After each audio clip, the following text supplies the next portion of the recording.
யூடியூபரான முக்தார் தமிழக காவல்துறை, அதாவது சி ஜோசப் விஜய் அவரோட காவல்துறையால கடத்தப்பட்டாரு அப்படிங்கிற ஒரு தகவல் கிடைச்சிருக்கு மக்களே. ஏன், எதுக்கு, டீட்டெயில்டா பார்க்க போறோம் இந்த பதிவுல.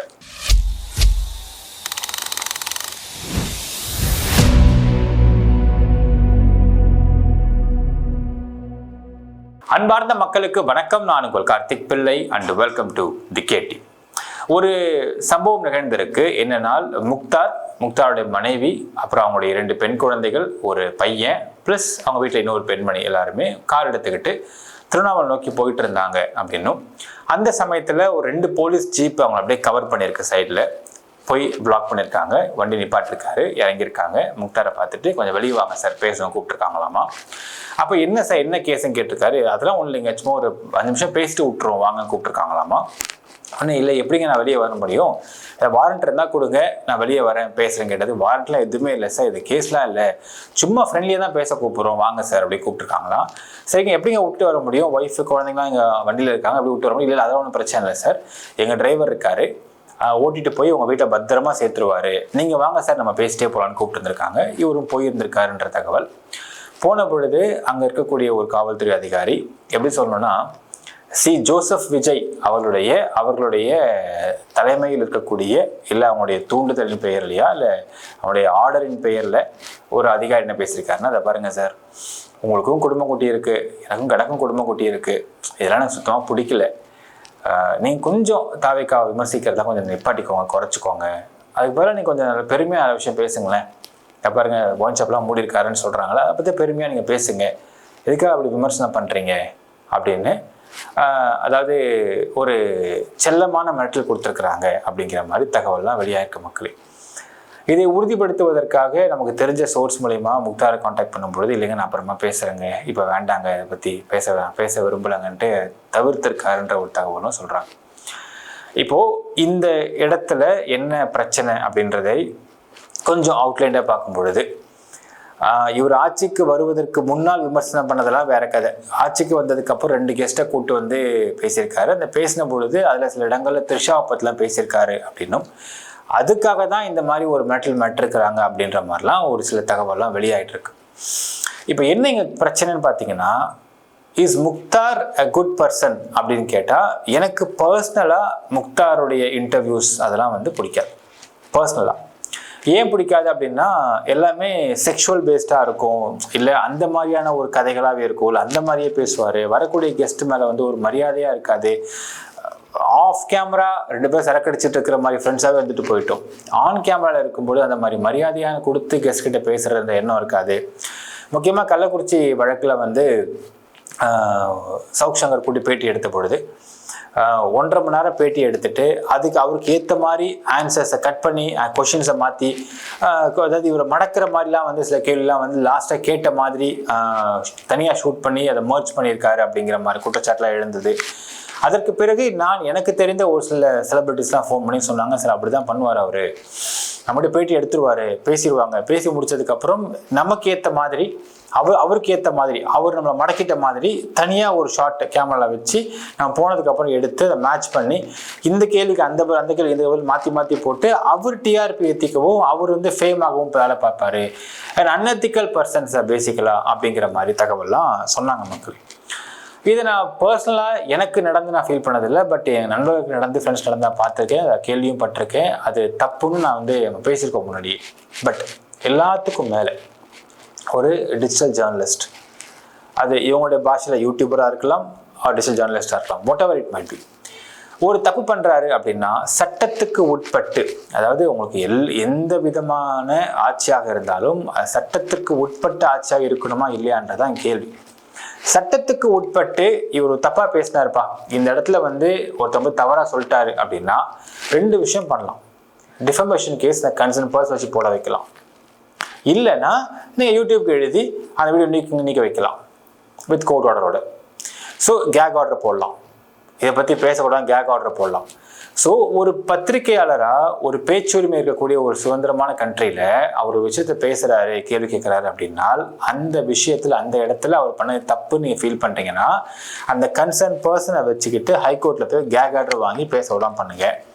இல்லை தரக்குறைவாக பேசிட்டாரு, டிஃபேம் பண்ணிட்டாரு அப்படின்னா டிஃபமேட்ரிக்காக நீங்கள் ஒரு கேஸை போடுங்க, அந்த பர்சனல் கேஸை போடுங்க. இது இல்லாமல் இப்படி காவல்துறை வந்து மிரட்டுவது அப்படிங்கிறது ஒரு சரியான ஒரு போக்கா அப்படிங்கிற ஒரு பெரிய கேள்வி எழுந்திருக்கு. இது பாசிசம். இது வந்து இப்போ சொல்கிறார்ல, பாசிச பாஜகன்னு ஒரு வர்ணிச்சிருக்காரு திரு ஜோசப் விஜய் அவர்கள். ஸோ இப்போ இது என்ன பாயாசமா? அடுத்த கேள்வி இருக்கா? ஸோ பாசிச பாஜக அது அப்படின்னா இன்னைக்கு முக்தாரா பண்ணதை மட்டும் பாயாசமா அப்போ அப்படிங்கிற அடுத்த கேள்வி வருது. யோசிச்சு பாருங்க மக்களே. இதே மாதிரி ஃபிலிக்ஸ் ஜெரால்டு அப்படின்ற ஒரு நபர் நெட்ஃப்ளிக்ஸு பேட்டி எடுக்கிறாரு சவுக் சங்கரை வச்சு. சவுக் சங்கர் வந்து அருணை கண்டமணி பேசுகிறாரு. எஃப்ஐஆர் ஒன்று போடப்படுது. எஃப்ஐஆர் போட்டதில் ஃபிலிக்ஸையும் இன்னும் ஒரு அக்யூஸாக சேர்க்குறாங்க. சேர்த்தப்போ நான் என்னங்க தப்பு பண்ணேன், நான் பேட்டி தானங்க எடுத்தேன், என்னையும் அக்யூஸ்டாக சேர்த்தாங்கன்னு கொந்தளிச்சு கொக்கரிச்சிக்கிட்டு இருந்தார். அப்போ தாவேக்கால போய் சேர்ந்தார். ஒரு பொறுப்பு கொடுத்தாங்க, பொறுப்பு வச்சுக்கிட்டு இருக்காரு. இனிமேல் நான் வந்து சேனலில் பேச மாட்டேன்னாரு. இப்போ சேனல் தான் பேசிட்டு இருக்காரு, 6 வருஷம் வச்சுக்கோங்களேன். அங்கே தான் பேச வேண்டியது இருக்குது. கீழே வந்து பேரை மட்டும் போட்டுக்கிட்டு கீழே வந்து டெஸ்டினேஷன் மட்டும் மாற்றி போட்டுக்கிட்டால் போதுமானதா அப்படிங்கிறதுலாம் கேள்வி இருக்குது. அப்போ வந்து he becomes and TVK spokes person தான் பேசிகிட்டு இருக்காரு, நாட் அ ஜேர்னலிஸ்ட் இல்லையா? ஆனால் அப்பொழுது டிஎம்கே பண்ணது தப்பு, இப்படிலாம் எப்படி நீங்கள் பண்ணலாம், பேச்சுரிமை எங்கே இருக்குது, இது எங்கேருந்து வந்து சுதந்திரமாக பேச முடியுது, ஆர்டிகல் 19 எங்கே வந்து இங்கே மீட் ஆகுது அப்படிங்கிற மாதிரிலாம் பயங்கரமாக பேசிய தாவேக்கா நபர்கள்லாம் எங்கே போனாங்க? இந்த இடத்துல ஆளை காணோம் மக்கள். ஒருத்தர் பேசுறது தப்பு அப்படின்னா, இந்த இடத்துல த்ரிஷாவை தப்பாக பேசிட்டாரு அப்படின்னா த்ரிஷாவை வச்சு நீங்கள் ஒரு கேக் ஆர்டர் வாங்க ஹைகோர்ட்டில், டிஃபமேஷன் சூட் போடுங்க. இதை விட்டுட்டு எப்படிங்க நீங்கள் காவல்துறையை வச்சு நீங்கள் இந்த மாதிரி மிரட்டலாம் அப்படிங்கிற ஒரு கேள்வி இருக்குது. இப்போ என்னென்னா ஆகும்னு அடுத்தது இது கண்டினியூ ஆச்சுன்னு வச்சுக்கோங்களேன். உதாரணத்துக்கு அடுத்தது ஒருத்தவன் பாயிண்ட்டாக ஒரு ஆர்டிஐலாம் போட்டு ஆதாரத்தை வெளியிடான்னு வச்சுக்கோங்களேன். அந்த ஆதாரத்தை வெளியிட்டான்ப்பா, இது வெளியே போச்சா மக்கள்கிட்ட பரவ ஆரம்பிச்சிருப்பா, உடனே வந்து போலீஸை கூப்பிட்டு அவனை கூப்பிட்டு மிரட்டுங்க அப்படின்னு சொல்லி மிரட்ட வச்சுக்கிட்டு இருந்தா இது என்ன மாதிரி போக்கை ஏற்படுத்தும்? இதுதான் மாற்றமா? நீங்கள் எதிர்பார்த்த இங்கே சொன்ன மாற்றமா திரு ஜோசப் விஜய் அவர்களே? இன்னொரு விஷயம் சொல்கிறாங்க, இது வந்து ஜோசப் விஜய் பண்ணாரா இல்லை கூட இருக்க வேற ஆள் பண்ணாரா அப்படின்னு விசாரிக்கும் பொழுது, இல்லைங்க அவர்லாம் பண்ணுற மாதிரி தெரில, இது கூட இருக்கக்கூடிய ஆதவர்ஜினான்ற நபர் தாங்க இதை மாதிரிலாம் பண்ணிக்கிட்டு இருக்காரு அப்படின்றாங்க. அதுக்கு சப்ஸ்டான்ஷியேட் பண்ணும் விதமாக வெள்ளிவாக்கத்தில் வந்து ஆதவர்ஜினா போய் மீட்டிங்கில் பேசும்பொழுது வந்து, சிஎம் சார் நீங்கள் இனிமேல் எதுவும் பேசாதீங்க, நீங்கள் பாட்டு இருங்க, எல்லாத்தையும் இந்த ஆதவர்ஜினா பார்த்துக்கிறேன் அப்படிங்கிறார். யோசிச்சு பாருங்க மக்களே, ஒரு கட்டமைப்பு சரியாக இருக்கக்கூடிய ஒரு கட்சியில் இந்த மாதிரி ஒரு கீழே இருக்கக்கூடிய பொதுச் செயலாளர் பேச முடியுமா? தலைவரை எதிர்த்து, தலைவரை மீறி இங்கே இது பேசுகிறார். எப்படி இது மாதிரி பேச முடியுது? ஸோ எல்லாத்துமே ஆதவர்ஜுனா தான் இங்கே இனிமேலுக்கு இதை மீறி வேறு யாருமே இல்லை அப்படிங்கிற மாதிரியான பிம்பத்தை ஏற்படுத்துகிறார். நம்ம அன்றைக்கே சொன்னோம், இன்னும் கொஞ்ச நாள் விஜயை பார்த்து, ஜோசப் விஜய் சார் நீங்கள் மக்களுக்கு பழசாயிட்டீங்க, நீங்கள் நவுந்து போயிருங்க, நான் இங்கே உட்காந்துக்கிறேன்னு சொல்லிட்டு அந்த முதலமைச்சர் சீட்டில் ஆதவர்ஜுனா உட்காரா இல்லையான்றதை நீங்கள் பார்த்துக்கிட்டே இருங்க ஜோசப் விஜய் சார் அவர்களே. ஏனால் இது நடக்கும். பணத்தை வச்சு என்ன வேணால் பண்ண முடியும் அப்படிங்கிற குணம் படைத்தவர்களை வச்சுக்கிட்டு நீங்கள் ஆட்சி அமைச்சிருக்கிறீங்க. இது உங்களுக்கு மிகப்பெரிய ஆபத்து கொண்டு போய் விளைவிக்கும். இன்னொன்று சொல்கிறாங்க, ஏன் ஜோசப் விஜய் அவர்கள் நான் வெளிப்படையாக இருப்பேன், நான் டிரான்ஸ்பரண்டாக ஆட்சி பண்ணுவேன்னு சொல்லக்கூடிய அவர் இதுவரைக்கும் ஒரு ப்ரெஸ்ஸை கூட மீட் பண்ணல. இதை நான் கேட்ட மக்களே, ஒரு டிவிகேக்கு ஓட்டு போட்ட நண்பர் ஒருத்தர்கிட்ட பேசிகிட்டு இருந்தப்போ கேட்டேன், என்ன சார் நீங்கள், ஆனால் அவர் வந்து தீவிர திமுக, டிவிக்கு ஓட்டு மாற்றி போட்டார், ஏன் சார் போட்டிங்கன்னா, இல்லை சார் சும்மா இந்த வாட்டி போடலாமே நான் போட்டேன், பார்த்தா என்ன மாதிரியே பல பேர் போட்டாங்க சார், இன்றைக்கி நான் ஏன் போட்டேன்னு யோசிச்சுக்கிட்டு இருக்கேன் அப்படின்னாரு. ஏன் சார் அப்படி சொல்கிறீங்கன்னு கேட்டப்போ சொன்னார், சார் 3 விஷயம் சார். ஃபஸ்ட்டு, இது வரைக்கும் எந்த ஆட்சிலையும் இவ்வளோ கரண்ட் கட் நடக்கலை சார், இப்போ கரண்ட்டு ஓவராக கட் ஆகிட்டு இருக்கு. இதை போய் கேட்டால் யாரும் சரியாக பதிலும் சொல்ல மாட்டேங்கிறாங்க. அதில் ஒரு காமெடி வேறு சொன்னார். என்ன சொன்ன காமெடி சொன்னார்னா, ஒரு தொகுதியை அந்த தொகுதி எதுன்னு சொல்லி வேணாம் சார், அது மட்டும் வேணாம், இது நடந்ததாக சொல்கிறாங்க, இது வந்து செகண்ட் ஹேண்ட் இன்ஃபர்மேஷன் சொல்கிறாங்கன்னாரு. சொல்லுங்கள் சார், ஒரு தொகுதியாக என்ன பண்ணிட்டாங்க, நேராக போயிட்டு அந்த மக்கள் கரண்ட் கட்டாகி போச்சு, எல்லாம் அந்த மக்கள் சேர்ந்து போய் நேராக அந்த எம்எல்ஏ வீட்டுக்கு போயிட்டாங்க. எம்எல்ஏ தாவேக்கா போய் இந்த மாதிரி எம்எல்ஏ கூப்பிடுங்க, கரண்ட்டு வரமாட்டேங்குது, 5 ஹவர்ஸாக கரண்ட் இல்லை, பெரிய பிரச்சனையாக இருக்குதுன்னு கத்திட்டு இருந்தவொடனே, கஷ்டமாக கத்தினவுடனே டக்குனு ஒரு உள்ளது வெளியே வந்திருக்கார். வந்துட்டு எம்எல்ஏ ஊருக்கு போயிருக்காருங்க, சிஎம் சாரை பார்க்க போயிருக்காரு, நீங்கள் போங்கன்னு சொல்லி உள்ளே போயிட்டாராம். இவங்களுக்கு கலைஞ்சு போயிட்டாங்களாம். அது என்ன கூத்துனா வந்து சொன்னவர் தான் எம்எல்ஏ. ஸோ மக்கள் யாருக்குமே யார் எம்எல்ஏ கூட தெரியாத அளவுக்கு தான் சார் இப்போ இருக்குது நிலைமை அப்படின்னாரு. ஃபஸ்ட்டு. செகண்ட், இவர் ஆட்சிக்கு வர்றதுக்கு முன்னாடி வந்த பொய் செய்தியெல்லாம் கூட மன்னிச்சிடலாம் சார். ஆனால் ஆட்சிக்கு வந்ததுக்கப்புறம் ஏகப்பட்ட ஃபால்ஸ் நியூஸ் வெளியே வருது, பயங்கர ஃபால்ஸ் நியூஸ். அரசு அதிகாரி லஞ்சம் வாங்கினாருன்னா வந்து நீங்கள் இன்ஃபார்ம் பண்ணுங்கள், அந்த நம்பருக்கு கால் பண்ணுங்கள், டோல் ஃப்ரீ நம்பரு, நான் பண்ணிங்கன்னா உடனடியாக 1 லட்ச ரூபா உங்கள் கையில் காசு கொடுத்துருவாங்க கவர்மெண்ட் அப்படின்னு சொல்லி ஒரு மெசேஜ் வருது சார். ஒரு போஸ்டர் ரிலீஸ் பண்ணுறாங்க.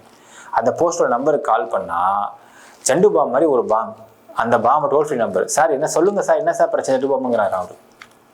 சார் ஜண்டு பாம் பிரச்சனை இல்லை சார், எங்கள் அரசு அதிகாரி வந்து அவரை சார் தப்பாக நம்பரை மாற்றி போட்டாங்க போல சார் அப்படிங்கிறாராம் அவர். இப்படி ஏகப்பட்ட ஃபால்ஸ் நியூஸ் வெளியே வருது. ஸோ எதை நம்புறது எதை விடுறதுன்னு தெரியாத குழப்பத்தில் இருக்கிற சார் அப்படிங்கிறார்.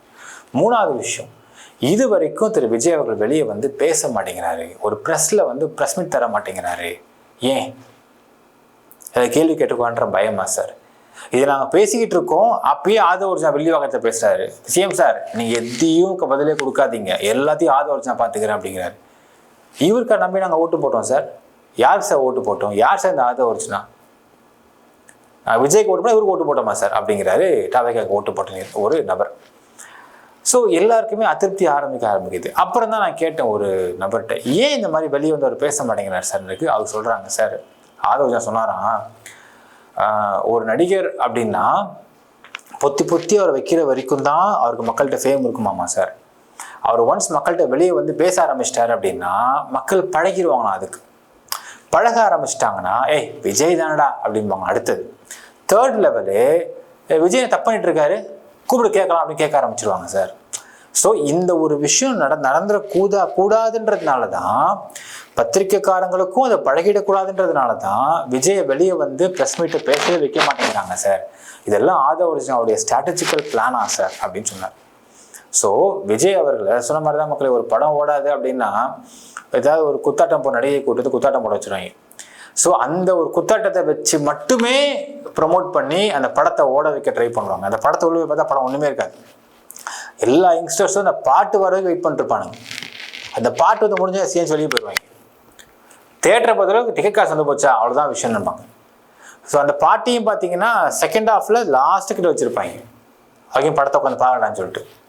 ஸோ இந்த மாதிரி ஓடாத ஒரு படத்துக்கு ஒரு புல்லிங் எலிமெண்ட்டாக ஒரு குத்து டான்ஸை போடுற மாதிரி விஜய் அவர்களுடைய ஃபேம் வெளியே வந்து அது பழகிடக்கூடாது அப்படிங்கிற ஒரு ஸ்ட்ராட்டஜியை மெயின்டைன் பண்ணுறதுக்காக திரு ஜோசப் விஜய் அவர்கள் வெளியே வந்து பேசவே விட மாட்டேங்கிறாரு அவருடைய படை தளபதியான ஆதவர்ஜனா அவர்கள் அப்படின்னு சொல்கிறாங்க மக்களே. இந்த ஸ்ட்ராட்டஜி, இந்த பண்ணக்கூடிய இந்த ஒரு பில்டப்ஸு, இந்த எலமெண்ட்டு, இதெல்லாம் எத்தனை நாளைக்கு மக்கள் பார்த்துட்டு இருக்க போகிறாங்க அப்படின்னால் அதுக்கும் ஒரு பதில் அவரே சொல்கிறார். என்ன சார் 6 மாதம் நாளைக்குமா சார் இந்த ஆட்சி, பார்க்கலாம் சார். அதுக்கப்புறம் தமிழக மக்கள் ஏன்டா நடிகருக்கு ஓட்டு போட்டோம், இனிமேல் தமிழ்நாட்டிலேருந்து ஒருத்தவன் நடிக்கிறவனாவது வந்து எலெக்ஷனுக்கு அது அரசியலுக்கு வரட்டமே, அப்போ பார்த்துக்கிறப்பா இவங்களை அப்படிங்கிற அளவுக்கு மக்கள் வந்து விரக்தி அடைஞ்சிருவாங்க சார். நான் அடைஞ்சிட்டேன் சார் அப்படிங்கிறாரு. He is 50+ years old person. So எப்படி ஜெயலலிதா அவர்களுக்கு ஒரு சசிகலா கூட இருந்து எல்லாத்தையும் கெடுத்தாங்க அப்படின்னு வெளியே பேசப்பட்டதோ, அதே மாதிரி தான் இன்றைக்கு ஜோசப் விஜய் அவர்களுக்கு ஒரு ஆதவர்ஜனா. ஸோ கூடவே இருந்து எல்லா வேலையும் பார்த்து கடைசியாக ஜோசப் விஜய் அவர்களை முட்டுச்சந்தை கூட்டு போய் நிப்பாட்ட போகிறாரு அப்படிங்கிறது இந்த ஒரு முக்தார் சம்பவத்தில் இருந்தே நமக்கு வெட்ட வெளிச்சமாக தெரிய ஆரம்பிக்குது மக்களே. இன்னொன்று, வில்லிவாக்கத்தில் அவர் பேசின பேச்சில் அகம்பாவத்தின் உச்சகட்டம் சொல்லலாம். இது மக்களுக்கு எந்த பிரச்சனையும் கிடையாது, எதிர்கட்சிக்கு எந்த பிரச்சனையும் கிடையாது. பிரச்சனை பூரா யாருக்கு அப்படின்னு கேட்டிங்கன்னா திரு ஜோசப் விஜய் எனும் நான், அவருக்கு தான் பிரச்சனை. இன்னைக்கு கமெண்ட்ல மென்ஷன் பண்ணுங்க மக்களே. நன்றி, வணக்கம்.